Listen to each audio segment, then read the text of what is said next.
Welcome back to BookShortz, the place where epic stories come to life in just minutes. If you love fantasy that cuts deep characters with sharp edges and worlds darker than a stormy sky, then you're in the right place today. We're diving into The Devils by Joe Abercrombie, a brutal blood-soaked masterpiece that twists everything you thought you knew about heroes, villains, and the thin line between salvation and damnation. But before we unleash the madness, do me a quick favor. Hit that subscribe button and tap the bell so you never miss a single book breakdown. From fantasy to thrillers, we bring you the most powerful stories in bite-sized form. And trust me, you don't want to miss what's coming next. Now let's get into The Devils, a story where monsters aren't born. They're made. What if the real monsters weren't hiding under your bed, but leading your armies, sitting in your churches, and whispering in your ear as you slept? The Devils isn't just a story about good and evil. It's a brutal, unapologetic march through a world where the lines have been blurred and burned long ago. Joe Abercrombie returns with his darkest, most cutting novel, yet set in a realm where loyalty is a currency, madness is a virtue, and the devils you fear most might just be your last hope. The book opens in the war-ravaged continent of Dalagar, a land torn in half by centuries of blood feuds between the ruling church known as the Emberlight and the outlawed heretics, who follow a broken code of forgotten gods. The Emberlight preaches salvation through purity, through control, and above all, through fire. Every year, the church selects a new scourge, a blessed warrior sent to hunt down those who question their doctrine. The last 3 scourges died screaming. This time, they chose someone different. They chose Izek. Dreya is not a man of faith. He's a war criminal, a deserter, a former nobleman whose name is synonymous with betrayal. His only religion is survival. When the High Cardinal offers him a clean slate in exchange for leading a secret mission, he doesn't hesitate. The job sounds simple. Hunt down a group of rebels known only as the Devils and retrieve an ancient artifact before it falls into their hands. But nothing in Dalagar is simple, and certainly not when the so-called Devils might be humanity's last defense against what's coming. The Devils are legends whispered in taverns and prisons, soldiers who went too far, mages who broke the unbreakable oath, priests who burned their own altars, outlaws, witches, heretics. They aren't a group. They're a catastrophe, waiting to happen. Izek doesn't want to find them, let alone work with them, but as his hand-picked team is slaughtered, one by one, and the skies over Dalagar begin to split with strange red lightning, he realizes he may have no choice. The leader of the Devils is a woman named Vile, a blood mage cast out of the Emberlight for crimes she never confessed to her skin, is marked with runes that move when she speaks. Her eyes glow faintly in the dark, and her presence is enough to silence a room. She doesn't fear Izek. She laughs at him. She calls him a pawn of a rotting church and tells him the truth.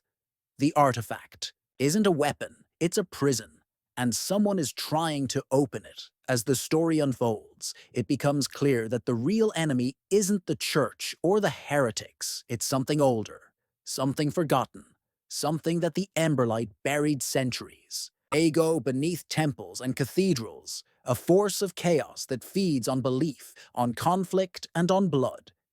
It was sealed away by the original Devils, a brotherhood of monsters who sacrificed their souls to keep the world sane. And now, someone within the Emberlight is trying to release it. Izek finds himself caught in a spiral of treachery, as his former commanders send assassins to silence him, and the Devils begin tearing apart the truth behind Dalagar's history.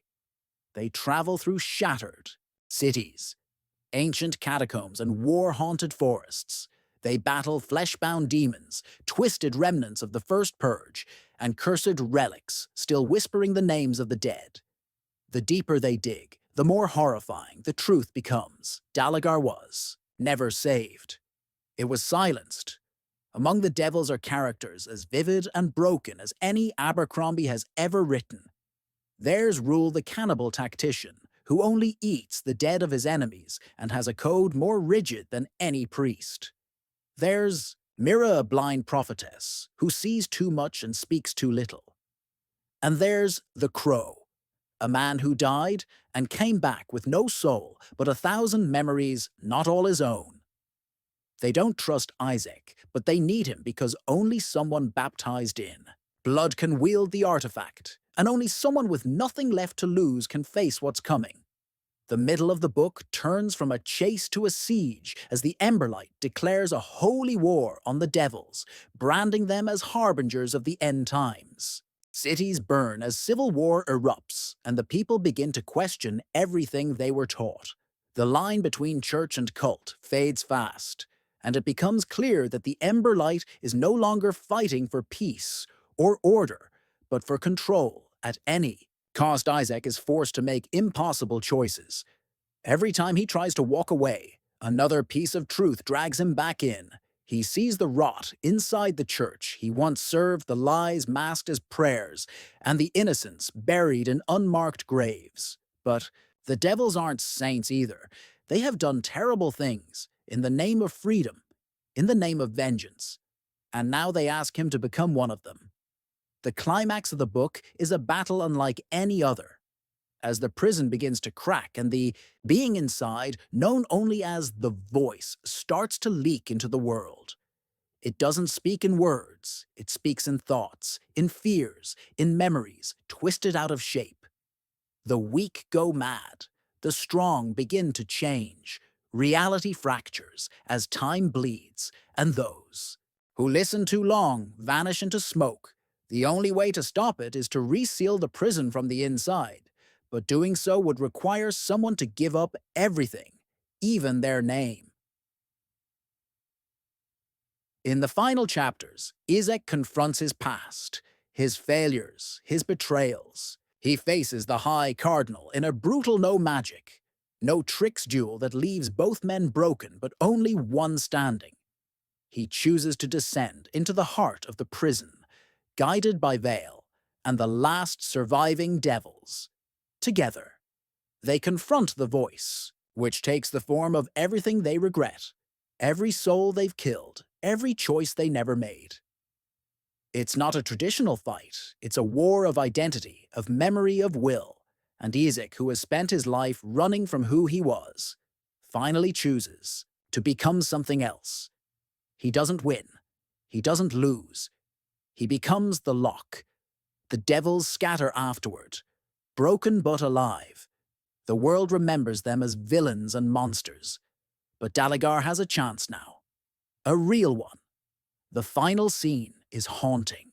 A young acolyte lights a candle in the ruins of a burned temple and prays not to the Emberlight, but to the devils. A symbol scratched into the stone says we are the lies that protect the truth. The Devils is a masterclass in grimdark storytelling.